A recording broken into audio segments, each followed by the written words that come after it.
kalakasan. Nandito ako't ika'y aking tutulungan. Sandigan ang lakas, tunay na kaibigan. Nasa iyo'y nagmamahal. Yan ang tapat mong salita, lagi mong ginagawa mula noon hanggang ngayon. Magpakailanman, kailanman ay di nagbabago ang iyong mga pangako. Nagwakas man ang mundo'y mananatili ito. Kahit ano man ang pagsubok ay malalampasan. Dahil sinabi mo ikaw ang aking kalakasan. Oh, sa iyong salita'y wala nang makahahadlan.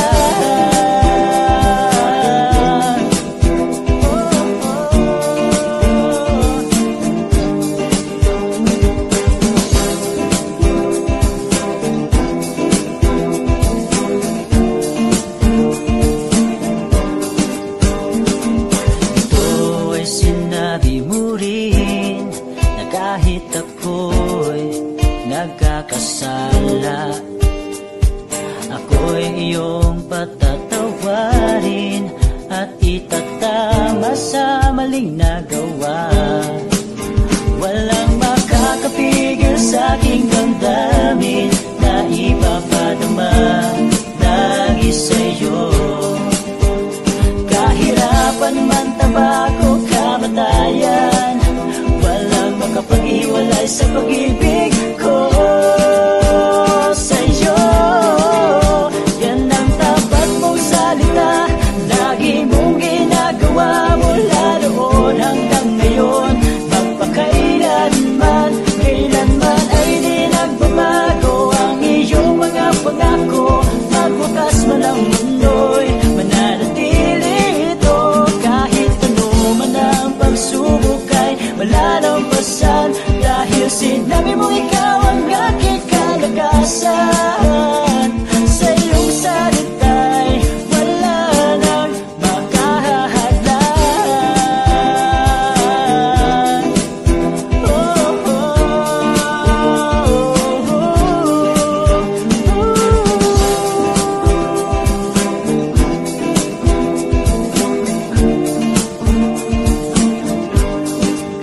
yan ang tapat mo salita, lagi mong ginagawa mula noon hanggang ngayon.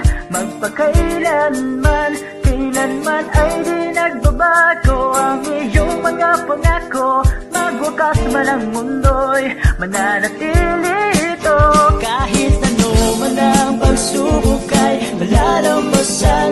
Dahil sinabi mo ikaw ang aking kalakasan. Sa iyong salita'y wala na. Yan ang tapat mong salita, lagi mong ginagawa mula noon hanggang ngayon. Magpakailanman, kailanman ay di nagbabago ang iyong mga pangako. Magwakas man ang mundo'y mananatili ito.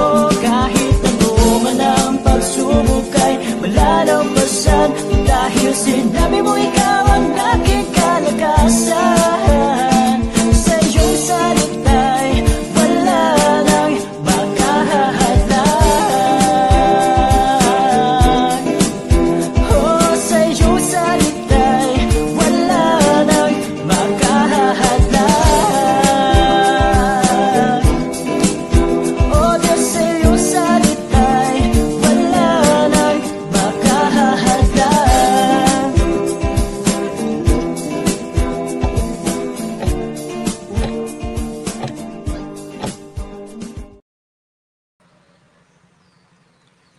Magandang umaga po. Yan, magandang umaga po sa ating lahat.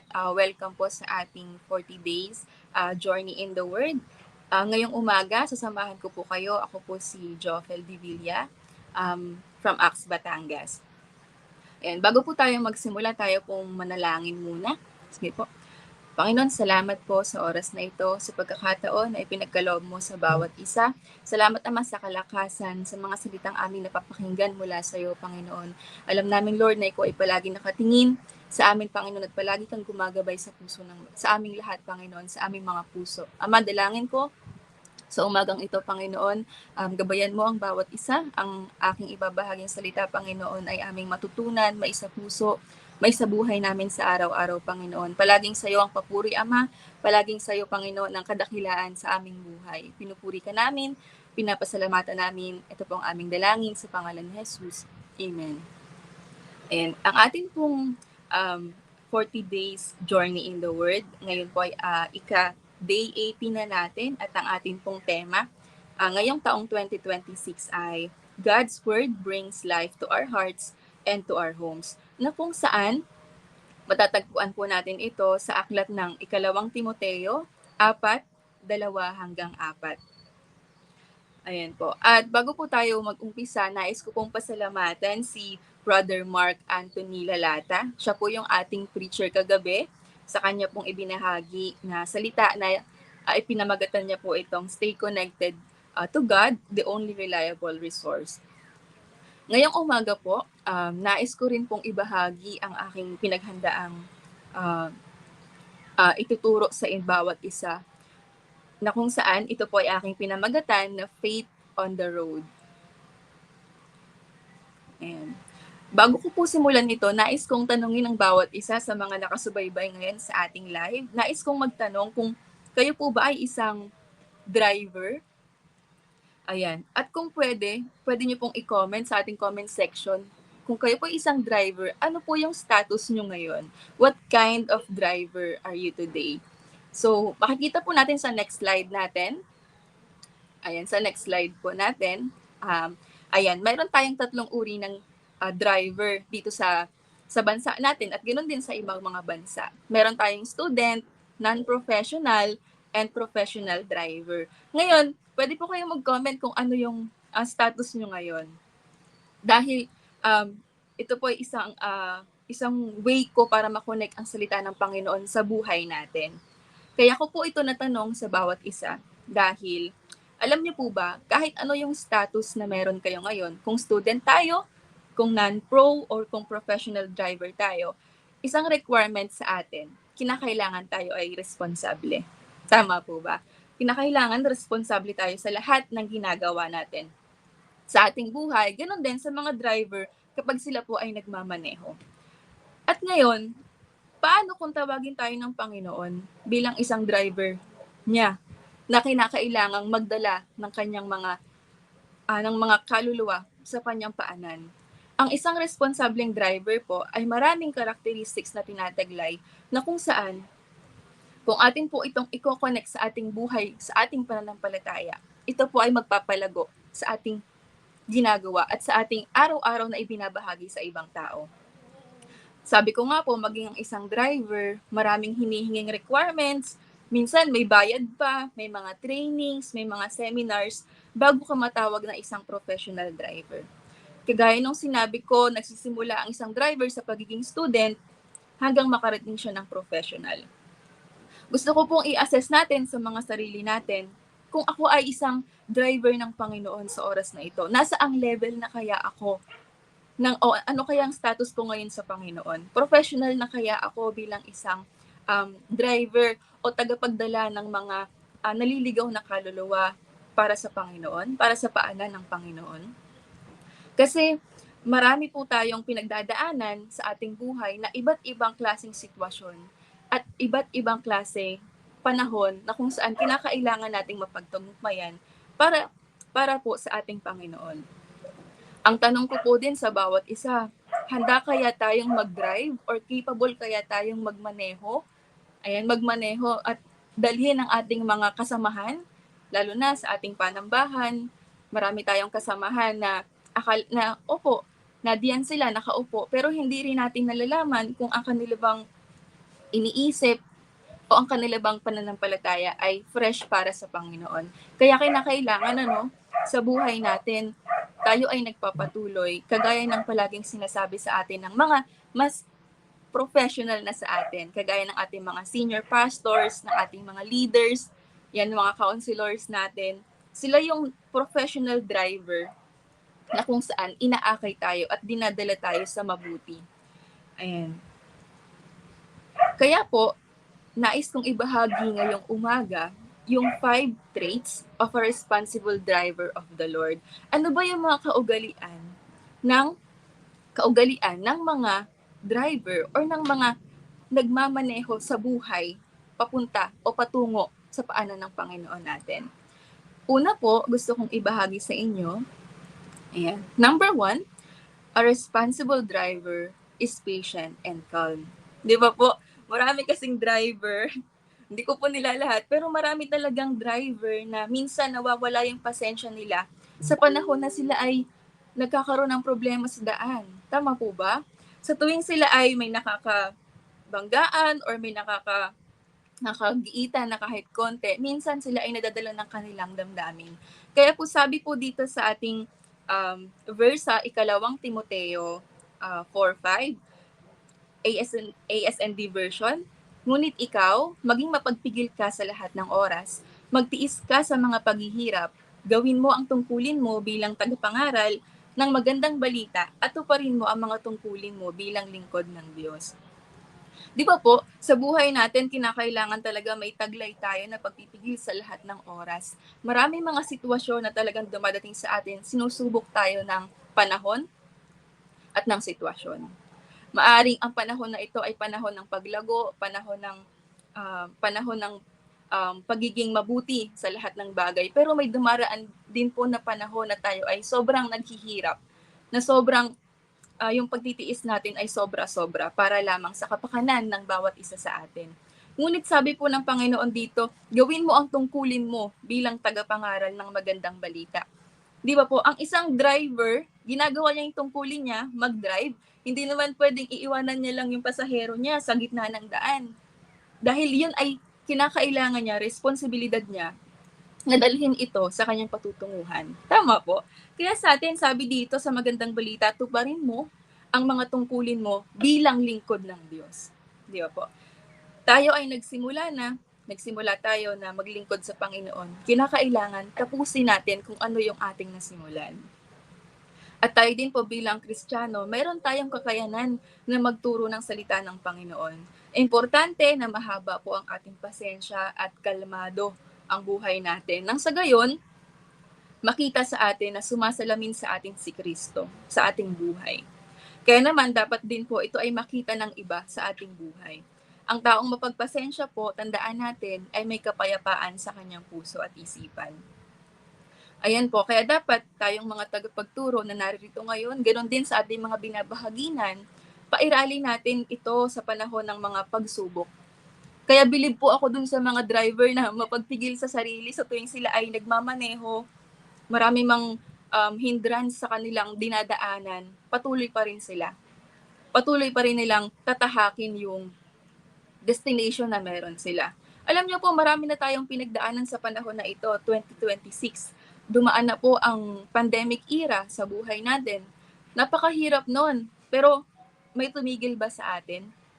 Wala po. Kahit na si Pastor Florence, ganoon din sila Ma'am Jazz, noong panahon na yon, naka-live din sila para lang maabot, ma-reach out yung mga kabahagi o yung mga kasamahan natin. Ganoon din ang aming pastorang si Nanay Arlene, ginagawa ang lahat ng makakaya upang maipagpatuloy ang kanilang gawain. At ganoon din po tayo sa ating generation, sa ating younger generation, ibahagi natin ang salita ng Panginoon. Sabi nga po sa Romans 12:12, ayan, at dahil may pag-asa kayo sa buhay, magalak kayo, magtiis kayo sa mga paghihirap at laging manalangin. Alam niyo po, talagang napakahirap ng buhay kapag palagi tayong nag-aalala, kapag palagi tayong nawawalan ng pag-asa.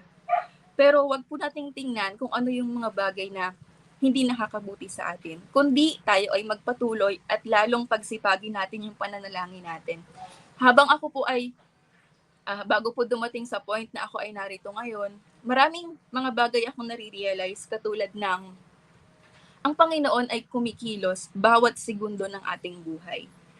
Dahil maraming tao nare-realize lang po or nare-realize lang nila sa buhay nila na mabuti ang Panginoon sa tuwing meron silang biyayang natatanggap o na-resolve nila yung problema nila. Ngunit ipagpasalamat po natin yung araw-araw, as in segundo ng ating buhay na tayo ay humihinga, na tayo ay binigyan ng pag-asa ng Panginoon. Dahil bawat araw ay pag-asa sa atin. Kaya ang paghihirap na ito ay panandalian lamang sa ating buhay dahil may kakibat na reward ang bawat isa pagdating ng panahon. Kaya sana po ang bawat isa ay palaging matutong magpasensya at maging kalmado sa ating buhay. Ano man ang pinagdadaanan natin, sa church man yan, sa family, sa friends, or kahit sa work-related, kung ano yung natutunan natin sa panambahan, atin po itong isabuhay. Kagaya ng isang driver na sinasabi ko, kinakailangan, isa sa requirements nila, kailangan kalmado ka sa daan. Dahil marami kang maaring makasalamuhang tao na hindi natin alam ang kanilang mga ugali at pinagdadaanan. Kaya yan po ang ating number 1, ano? Number 2, nais ko pong ibahagi ay sa pang kaugalian ng isang driver ay a responsible driver is brave and courageous. Ayan, a responsible driver is brave enough to move forward no matter what kind of road, vehicle, or challenge they encounter. And forward along the way. Sabi nga po sa Timoteo, sa ikalawang Timoteo 1:7, sapagkat hindi tayo binigyan ng Diyos ng espiritu ng kaduwagan, kundi espiritu ng kapangyarihan, pag-ibig, at disiplina sa sarili. Hindi po pag sinabing brave, matapang, ay nakikipag-away tayo or galit tayo. Ayan, ibig po sabihin nito sa isang driver o driver ng Panginoon, mayroon tayong katapangan na ibahagi ang salita ng Panginoon, ipagtanggol ang salita ng Panginoon. Ganon din po, nare-remind tayo nito na ang takot sa buhay natin, hindi dapat ito ang magpahinto sa atin sa pagbabahagi ng salita ng Panginoon. This remind us that fear should not stop us from driving forward in our calling. Napakapalad po natin dahil tayo ay tinawag ng Panginoon upang maglingkod sa Kanya. Sa dinami-rami po ng mga taong tinawag, ang nanatili sa Kanya ay tayo. Kaya tayo po ay lubos na pinagpapala ng Panginoon sa ating buhay. Tandaan po natin na maraming mang hindrance sa ating buhay. Talagang ang Diyos ang siyang kumikilos sa atin. Isang illustration ko po dito sa number 2 natin na points ay si David at si Goliath. Gaano kaliit ni David compare sa kanyang kalaban na si Goliath. Ngunit hindi siya pinabayaan ng Panginoon sa kanyang buhay, sa kanyang laban. Ganon din tayo, ang katapangan sa ating buhay bilang Kristiyano, ibig sabihin nito, mayroon tayong lakas ng loob na magtiwala sa Panginoon. Pag ipagkatiwala natin sa Kanya, yung mga lahat ng suliranin at lahat ng sitwasyon sa buhay natin. I-surrender natin sa Kanya dahil siya ang siyang tutulong sa atin. Kaya po talagang napakapalad ng bawat isa dahil tayo ay pinagbubuklod ng Ama sa pag-ibig at nagkakaroon din tayo ng disiplina sa ating sarili. Habang tumatagal, habang tayo ay lumalago sa Panginoon, nagkakaroon po tayo ng disiplina sa ating sarili na ating naibabahagi sa ibang tao. Kaya po talagang hindi natin kailangan ang yaman sa mundo, ang lahat ng bagay, kung wala ang Panginoon sa ating buhay. Katapangan upang ibahagi ang salita, hindi natin ikinakahiya ang Panginoon sa anumang sitwasyon ng buhay natin dahil alam natin na ang Diyos ang siyang ating tanggulan. Ayan. Sige po, tayo rin pong magbukas sa unang Korinto 16:13-14. Sinasabi po dito sa ASND version, maging listo kayo at magpakatatag sa inyong pananampalataya. Magpakatapang kayo at magpakatibay. At anuman ang inyong gawin ninyo ng may pag-ibig. Ayan po, di ba? Napakaganda dahil sinasabi dito na anuman ang ating gawin, kinakailangan mayroon tayong pag-ibig. Maging listo tayo at magpakatatag sa lahat ng oras. Talagang, minsan alam ko po dumaranas ang mga leaders din natin, kahit hindi leaders, kahit yung iba't ibang ministry, ng kanya-kanyang sariling suliranin. Ngunit, ang ating pong magagawa ay magpakatatag tayo sa ating buhay. At kung hindi natin ito kaya, atin itong ibahagi sa mas nakakataas sa atin. Dahil sila ang mag-guide sa ating buhay. Kagaya natin, bilang isang pasahero, siguro mayroon din pong naka-experience sa inyo nito. Pwede kayong mag-comment kung meron man. Na may times na pag hindi mo alam yung daan, tinatanong mo yung driver. Tama po ba? Tinatanong natin yung driver na, "Sir, kuya baka alam mo kung saan 'to, puwede bang dun mo ako ihinto, o dun mo ako itigil?" Bakit tayo nagtatanong? Kasi hindi natin alam ang sagot, hindi natin alam kung saan yung patutunguhan natin. Kaya tayo bilang driver, responsible tayo na magturo, ibigay yung instruction at yung gabay para sa ating mga isinasakay, sa ating mga dinadala sa Panginoon. Tama po ba? Kaya talagang importante na bilang isang nagmamaneho ng manibela para sa Panginoon, kinakailangan na tayo ay matapang humarap, tayo ay may lakas ng loob at nagpapakatatag tayo sa ating ginagawa. Wala po akong nakitang isang driver na nasiraan siya ng sasakyan sa kanyang daan, kung saan wala namang mga bahayan dun sa natigilan siya.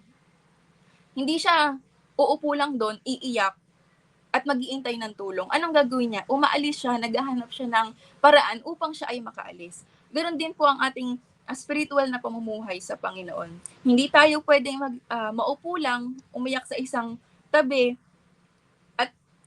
at mag self-pity dahil ang Panginoon ay siyang tumutulong sa atin. Imbis na ang gawin po natin, tayo ay manalangin ng buong puso sa Kanya. I-surrender natin sa Panginoon na, Ama, ito po ang aking mga problema. Ito po isinusuko ko sa iyo at ikaw, Panginoon, ang siyang kumilos sa aking buhay. Tama po ba? Kaya talagang napakabuti ng Panginoon sa lahat ng oras, sa lahat ng ating ginagawa. Siya ang gumagabay sa ating buhay. Ayan, ang ating pong number 3, yan, nais kong ibahagi sa inyo, isa pang kaugalian ng driver, ng spiritual driver para sa Panginoon, siya ay teachable and willing. A responsible driver is willing to teach others and while remaining humble enough to keep learning, and teachable heart with a teachable heart before God.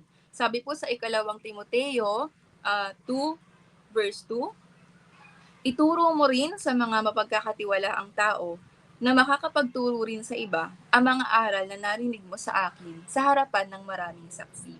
Di ba po? Kung tayo bilang tao ay natuturuan, ganun din tayo ay magturo sa iba upang sila man ay makapagbahagi sa mga young generation na meron tayo. Dahil tayo ay umeedad at gusto natin at lumago ang ating panambahan. Kaya po talagang wag nating sarilinin lang yung salita ng Panginoon. Kung anong paraan ang kaya mong gawin, ibahagi natin ito sa lahat ng ating makakaya. Kagaya po nitong ating journey, ibinabahagi natin ng live para sa iba nang sa ganon makapakinig sila ng salita ng Panginoon saan man sila naroroon. At ganon din, kung tayo ay natuturuan, tayo ay willing matuto. Amen po ba? Wala yung mindset natin na alam ko na yan, okay na yan, alam ko na yan, narinig ko na yan. Walang ganong mindset, kundi tayo ay open na makinig ulit. Kahit pa ulit-ulit itong sinasabi sa atin, willing tayong makinig. Dahil naniniwala po ako na talagang kapag tayo ay marunong makinig, mas lalawak yung pang-unawa natin sa lahat ng bagay at mas may ability tayo na magbahagi sa iba. Ayan, sabi po, isa talaga sa pinakamahirap na gampanin ng isang guro ay ang pagtuturo. Kahit saang kapangguro, lalo na sa ministry natin, talagang napakahirap ang pagtuturo dahil marami tayong tinuturuan na minsan pasaway, minsan ayaw nilang sumunod, minsan hindi sila nakikinig kahit na nakaupo sila dyan, at minsan matigas ang ating mga puso. Amen po ba?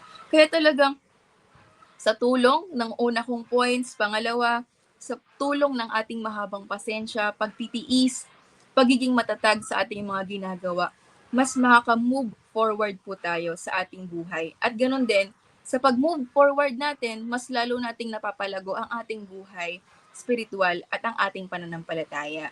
Kapag atin pong naranasan yung mga ganitong bagay, ibig sabihin mayroon tayong kayang i-testify sa mga tao.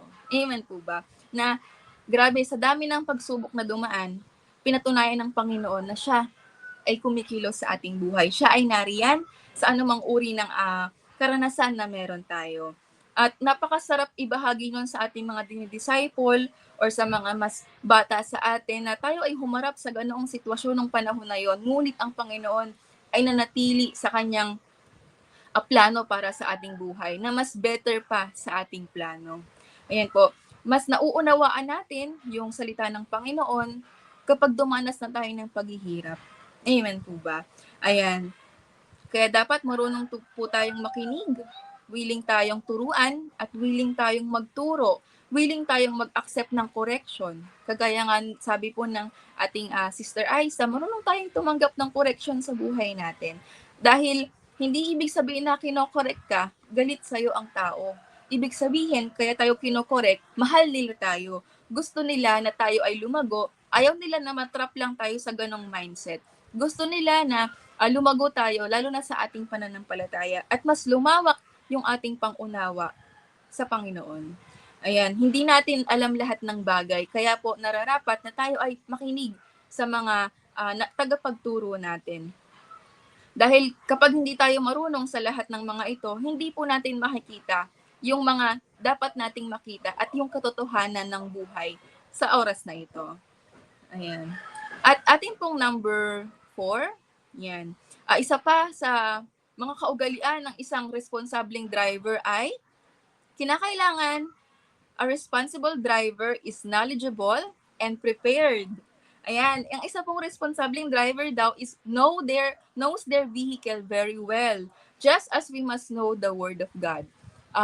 It's for their safety, guidance, kinakailangan ang isang driver talagang knowledgeable. Kaya nga po, sabi ko sa inyo, ang isang driver maraming pinagdadaanan. Bukod sa bayad, meron silang mga training and seminars na pinagdadaanan para ma-well-equipped sila sa lahat ng bagay. Kayo po ba, tatanong ko sa inyo, kayo po ba kapag may nakita kayong road sign, alam niyo po ba kung anong ibig sabihin nun? Ayan. Kasi ang isang driver, alam niya kung ano yung mali niya. Meron nga po akong isang experience sa kapatid ko. Nagdadrive siya ng motor, tapos nakaangkas ako. Tapos bigla na lang siyang bumusina ng malakas. Sabi ko, bakit ka bumusina ng malakas, tas ang tagal? Sabi niya, mali kasi yung lane nung kasalubong niya. Mali daw yung lane na nakasalubong niya. Ibig sabihin, yung rules hindi sinusunod nung nakasalubong niya. Which is, tayo bilang tao, kinakailangan knowledgeable din tayo na mag-correct sa mga taong mali yung pananaw sa buhay, lalo na sa salita ng Panginoon. At handa tayo na sumagot sa kanilang mga sinasabi. Kasi magiging walang saysay ang ating pananampalataya, ang ating mga nalalaman kung hindi natin ito ibabahagi sa iba at hindi natin i-correct ang iba sa kanilang mga pananaw. Kaya sabi po dito, ang isang driver, pag tinanong mo kung meron silang ganito sa bahay, baka hindi masagot. Pero pag tinanong natin kung anong parts ng sasakyan mo, kotse man yan, motor man yan, alam nila yung buong parts. Di ba po? Alam nila kung ano yung mga parteng kulang, parteng kailangan ayusin, parteng nabili. Kasi nga po, mahal nila ang kanilang sasakyan. Kaya nga, di ba, kapag merong mga aksidenteng nangyayari, galit na galit yung ibang driver na, ayan, yung bumper ko, na nasira mo, kailangan paltan mo yan. Kasi nga, nag-aalala sila sa bagay na iniingatan nila.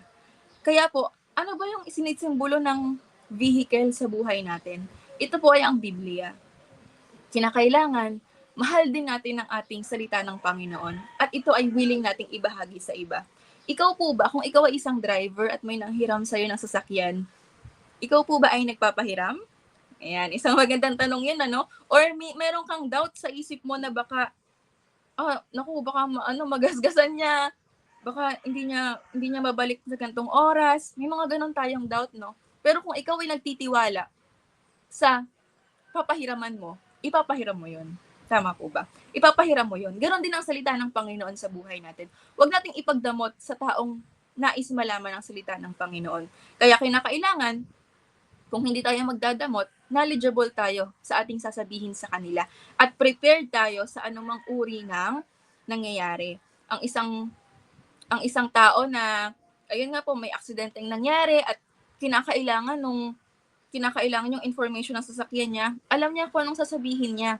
Dahil sa ulo niya kung ano yung mga parts ng sasakyan niya, yung plaka niya, di ba, yung registration number, alam nila yon. Dahil iniingatan nila yung sasakyan nila. Ganon din sa ating buhay pananampalataya o bilang Kristiyano, iniingatan natin sa ating buhay, ganoon din, ibinabahagi natin ang salita ng Panginoon. Kaya nga po sabi sa 2 Timothy 3:16, lahat ng kasulatan ay isinulat sa pamamagitan ng kapangyarihan ng Diyos at mapapakinabangan sa pagtuturo ng katotohanan, pagsasaway, pagtutuwid, at pagsasanay sa matuwid na pamumuhay. Kaya talagang importante na tayo po ay marunong alam natin ang salita ng Panginoon. Kasi ito po ay isang blessings. Every word from the Lord are blessings for someone. Maaring akala natin, wala lang ito sa atin kapag ibinahagi natin. Hindi natin alam, malaki pala yung impact nito sa mga nakakarinig. Kaya we should ask ourselves, are we prepared and knowledgeable enough to teach our young generation sa panahon ngayon? Kung hindi pa, kinakailangan mas matuto pa tayo. Kinakailangan mas alamin natin, mas i-aim natin, i-goal natin sa taong ito na mas marami tayong matutunan sa salita ng Panginoon. Nang sa ganon, mas lumawak po ang ating pangunawa. Ayan. At ating pong panghuling points, number 5, gusto kong sabihin sa inyo na ang isang kaugalian ng driver ng Panginoon ay focused and committed. Ayan. A responsible driver stay focused. Ayan. Stay focused to the destination and does not allow any situations, problems, or distractions sa buhay nila. Yung eyes nila, kagaya nga po ng sabi ko dyan, yung eyes nila nakaset lang yung goal nila dun sa pupuntahan from the start until the end ng buhay nila. Kaya they are committed from the start until the end. Sabi po sa 2 Timoteo 4:7-9, puspusan akong nakipaglaban sa paligsahan, natapos ko ang dapat kong takbuhin, nanatili akong tapat sa pananampalataya, at ngayon, may inilaan ang Diyos sa akin na korona ng katuwiran. Ibibigay ko ito sa akin ng makatarungang Panginoon sa araw ng paghuhukom niya, at hindi lang ako ang bibigyan, kundi maging ang lahat ng nananabik sa pagbabalik niya. Di ba po, kapag tayo ay nakafocus sa isang bagay, nararating natin ito, nakakamit natin ito. Kagaya ng isang driver, nakafocus siya sa pagmamaneho niya. Dahil kapag nawala yung focus niya, na-distract siya sa ibang bagay, may chance na magkaroon ng accident. Amen po ba? Bilang Kristiyano sa ating buhay, kinakailangan nakafocus din po tayo sa ating pupuntahan, sa destination natin, at committed tayo na matapos ito. Hindi, kagaya po ng sabi ko, ang isang driver, hindi siya tumitigil sa isang lane dahil napagod siya, dahil tinamad siya, dahil sumuko siya, kasi hindi pwede. Dahil alam niya na mayroon siyang destination. Sa buhay natin, ganun din. Hindi porket marami tayong kinakaharap ngayon na problema, hindi tayo pwedeng tumigil. Amen po ba? Huwag nating pairalin, kagaya ng isang driver, huwag nating pairalin yung emosyon natin sa ating knowledge sa Panginoon. Dahil emotion versus faith, kinakailangan yung faith mas matimbang sa lahat ng emosyon na meron tayo. Mabigat man yan, malaki man yung pasanin mo, kinakailangan nakafocus ka at committed ka na magawa ang tungkulin, ang gawain natin sa Panginoon. Alam ko marami tayong pinagdadaanan, ngunit ang Diyos ang siyang nakatingin mula sa itaas. Kaya nga po bilang tagapagturo, yung ating isipan dapat nakatuon sa salita ng Panginoon at ang goal natin maibahagi natin ito sa iba dahil nalalapit na ang oras. Ayan. Kapag tayo po ay nagpadala sa mga bagay na hindi nakakabuti, hindi makakapagdulot ng saya o ng mabuti sa ating buhay, nagkakaroon tayo ng puot sa ating puso, na which is dapat po natin itong iwasan. Napakasarap matulog, gumising ng maalwan ng ating pakiramdam. Amen po ba? Nang wala tayong bigat na pasanin sa ating buhay. Kaya nararapat na pasalamatan ng Panginoon sa araw-araw, nakafocus ang ating buhay sa Kanya. Paggising, pagtulog, yung panalangin ng ating kinakailangan magawa sa ating mga buhay. Ayan. At meron po akong isang bonus. Ayan, bonus point para sa lahat. Ano kaya ito? Ayan. Ang bonus point po natin ay be alert.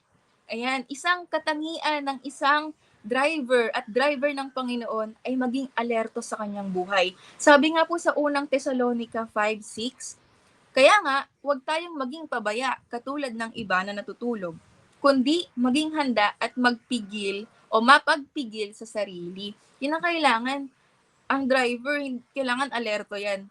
Kailangan yung paningin niya, kita niya yung kaliwa, kita niya yung kanan at yung harap. Yung side mirror, kaya nga nandyan, para makita nila kung anong nasa likod. Sa buhay po natin, kinakailangan maging alerto din po tayo sa ating paligid. Kung ang ating kasamahan ay alam natin na nawawala, bakit hindi natin tulungan na bumalik? Amen po ba? Dahil our actions po, yung mga actions natin, responsible tayo sa lahat ng actions natin, sa lahat ng consequences nito. Kaya hanggat kaya natin, pagpatuloy natin yung pagbabahagi ng salita ng Panginoon. Kagaya po ng sabi niya, no, huwag tayong magpabaya. Huwag nating pabayaan. Paano natin matutulungan ng iba kung ang sarili natin hindi natin kayang tulungan sa oras na ito? Amen po ba? Kaya mag ano po tayo, no? Ating gawin ang lahat ng kaya nating gawin nang sa ganon makita natin yung katotohanan ng buhay. Kaya po ang hamon ko sa bawat isa na naririto sa live o kung sino man po ang nakakakita, maging responsable po tayo sa bawat desisyon na ating gagawin, sa ating mga kilos. Siguraduhin natin na tayo ay on the right track, no, para sa Panginoon. Ang isang driver, lagi dapat siyang on the right track or on the right lane kapag siya ay nagmamaneho. Ganon din po sa buhay natin, on the right track din tayo dapat sa Lord. Patungo sa naisin ng Panginoon sa buhay natin. Dahil may inihandang daan ang Panginoon sa bawat isa. Ang kailangan lang natin, kailangan nating sumunod. Kailangan natin magtiwala at ipahayag yung kanyang salita. Tulad ng isang driver, alam niya na mayroong consequences lahat ng maling desisyon na gagawin niya sa time na siya ay nagmamaneho. Ganon din po, bilang Kristiyano, kinakailangan nakafocus tayo, responsible tayo sa ating ginagawa. Kasi yung kaaway, laging nandyan. Handa siyang gawin ng lahat para lang ma-split yung natin, yung track natin sa Panginoon eh. 'Di ba po? Kaya kinakailangan talagang patuloy nakatingin ang ating mga mata sa tamang daan patungo sa Panginoon. Alam natin na yung kasalanan, nagdudulot po ito ng mga kapahamakan sa ating buhay. At pagkakalayo nito sa ating relasyon sa Panginoon. Ngunit may mga tao talagang pinipiling mamuhay sa ganong sitwasyon. Kaya tayo ay naririto upang baguhin iyon, upang tayo ay makapagbahagi ng salita ng Panginoon. Kaya po piliin natin na tayo ay yung mga kaugalian nung ibinahagi ko, yung mga shinare ko pong kaugalian ng isang driver, yung mga traits nila, atin din po itong gawin. Kahit hindi tayo driver ngayon, kahit wala kang lisensya, gawin natin ito bilang driver ng Panginoon na maghahatak o magdadala ng mga nililigaw na kaluluwa o ng ating mga kasamahan patungo sa Panginoon. Ayan. Amen po ba? Kaya sabi po, no, tayong lahat ay merong pananagutan talaga. Accountability natin or accountable tayo sa lahat ng ating mga kasamahan. Ano man ang kanilang ginagawa, wala man sila o nasa church man sila, talagang tayo po ay accountable sa lahat ng buhay na meron tayo at sa buhay na ating kasama. Ayan, dahil ang pagsunod sa Panginoon, talagang may kaakibat na reward sa pagdating ng panahon. Alam natin na ang Panginoon, tayo ay ginagabayan niya sa lahat ng oras, sa lahat ng panahon, maging sa lahat ng sitwasyon na meron tayo. Ayan po. Kaya meron po akong gustong itanong sa bawat isa. Ayan. Sa next slide natin, sabi doon, meron tayong to ponder. Ayan, gusto kong itanong at yung mga gustong mag-comment, pwede po mag-comment sa ating comment section. Sabi doon, ngayon na narinig mo yung salita ng Panginoon sa oras na ito at nakita mo yung mga 5 traits na ibinahagi ko bilang isang driver ng Panginoon spiritually, how's your spiritual fuel as of now? Siguro yung may mga talagang driver sa oras na to, na maraming driver tayo sa church, no? Siguro lagi silang naka-full tank yung gas kasi lagi silang umaalis. Lagi silang may pinupuntahan, laging may mga gawain, talagang kinakailangan ready, naka-full tank. Tayo kaya, bilang driver ng Panginoon, spiritually, yung gas mo o yung fuel mo, kamusta kaya? Full ka ba ngayon? Talagang ready ka na? Ready ka sa pagbahagi ng salita ng Panginoon o yung buhay mo, ready? O ikaw ay half, kalahati lang ngayon, or baka naman ikaw ay empty sa oras na ito. Baka kinakailangan mo talagang marinig yung salita ng Panginoon para nang sa ganun mapunan yung mga kinakailangan mapunan sa iyong buhay. Kaya ayan, pwede kayong mag-comment or kahit sa sarili niyo lang po, kahit i-ponder niyo sa sarili niyo, ano kaya ang ano kaya ang fuel ko sa oras na ito? Ako ba ay full on track sa Panginoon, or feeling ko empty ako sa oras na ito? Kaya talagang sa buhay natin, panatilihin natin na tayo ay laging on track sa Panginoon. Amen po ba? At ibahagi natin ng may pananalangin ang salita ng Panginoon. Ayan, kaya po, sa oras na ito talagang salamat dahil napakinggan ng bawat isa yung salita na nais ibahagi ng Panginoon sa buhay natin. Marami man tayong pinagdadaanan sa daan, mga driver, marami pinagdadaanan. Tayo bilang tao, marami tayong pinagdadaanan. Ano man ito, huwag nating hayaan na tayo ay mawalay sa Panginoon, sa paanan ng Panginoon. Dahil una sa lahat, ang Diyos ang siyang tutulong, ang siyang gagabay, ang lahat sa buhay natin. Ayan. Kaya, salamat po, lalo na sa Panginoon sa oras na ito. Ayan. Minsan pa po tayong manalangin, ayan, bilang ating pagtatapos. Sige po. Ama, salamat po. Salamat Panginoon sa buhay, sa salita mong aming napakinggan sa oras na ito. Maraming salamat Panginoon dahil patuloy kang kumikilos sa amin ang salitang aking naibahagi. Ama, dalangin ko na matutunan ng bawat isa. Hayaan mo Lord na ito ay tumimo sa aming puso't isipan. Sino man na nakapakinig Panginoon, nakakaranas mo ng bawat isa ng emptiness sa kanilang buhay Panginoon. Dalangin ko, ikaw Lord ang mag-fulfill sa aming nararanasan, Panginoon, ibuhos mo, Panginoon, ang iyong pagpapala, ang kapayapaan, Panginoon, sa aming buhay, sa aming puso, Panginoon. Ikaw ang siyang manguna sa lahat ng daan, Panginoon, na aming tatahakin. Ama, alam ko po na ikaw ay kumikilos, Panginoon. Kailan may hindi ka nagkulang, Panginoon, sa aming buhay. Ipinagkakaloob mo ang kasapatan, Panginoon. Ganon din, Panginoon, ang abundance sa lahat ng aming ginagawa, Ama. Sa lahat ng aming ginagawa sa aming buhay. Panginoon, dalangin ko sa oras na ito, Lord, na pagpalain mo, Panginoon, ang bawat isang narito sa aming live. Wala man, Panginoon, yung iba, ikaw ang siyang kumilos. Katagpuin mo, Panginoon, ang puso ng bawat isa. Hayaan mo, Lord, salita mo ang manguna sa aming buhay. At dalangin ko rin, Ama, na ang bawat isang narito, Panginoon, ipatawarin sa aming mga kasalanang nagagawa. Panginoon, inihingi namin ito ng kapatawaran. I-correct mo kami, Panginoon, sa lahat ng aming nagagawang kasalanan. At hayaan mo, Lord, na gabayan mo, proteksyonan mo ang bawat isa, Panginoon, sa oras ng aming pangangailangan.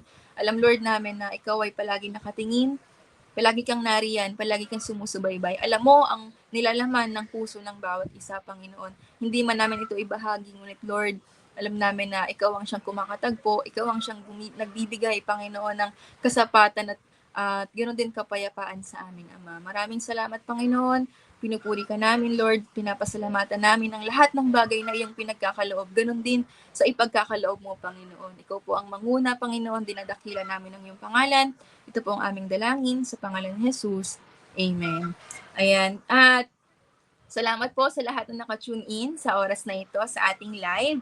At nire-remind bawat isa na narito, no? Kung ano man po yung na-experience nyo, ano man yung impact nung salitang napakinggan or yung ibinahagi ko, feel free to comment lang po kayo kung ano natutunan natin or kung na-encourage kayo, kung ano yung status nyo ngayon, kung empty, kung full, kung half, yan po ay ating free na ibahagi sa ating comment section dahil tayo ay iisa, ayan, at mag-encourage yan tayo sa bawat isang naririto ngayon. Kaya talagang tunay na ang Diyos ay siyang kumikilos sa ating buhay. At nais ko rin pong i-remind yung bawat isa na for our next preacher po on Monday, ito po yung next journey natin. Sa Monday na siya at ang ating pong preacher ng oras na yon 6 p.m. ay si Sister Mary Grace Gutierrez. Ito po ay 6 p.m. Monday, February 9. Ayan po. Kaya maraming salamat po sa bawat isa. See you soon po ulit sa next journey in the Word natin. Thank you po. Bye.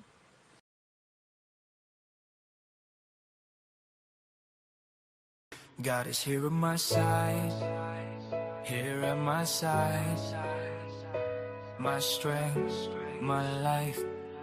who will love me forever, who will hold me through the night.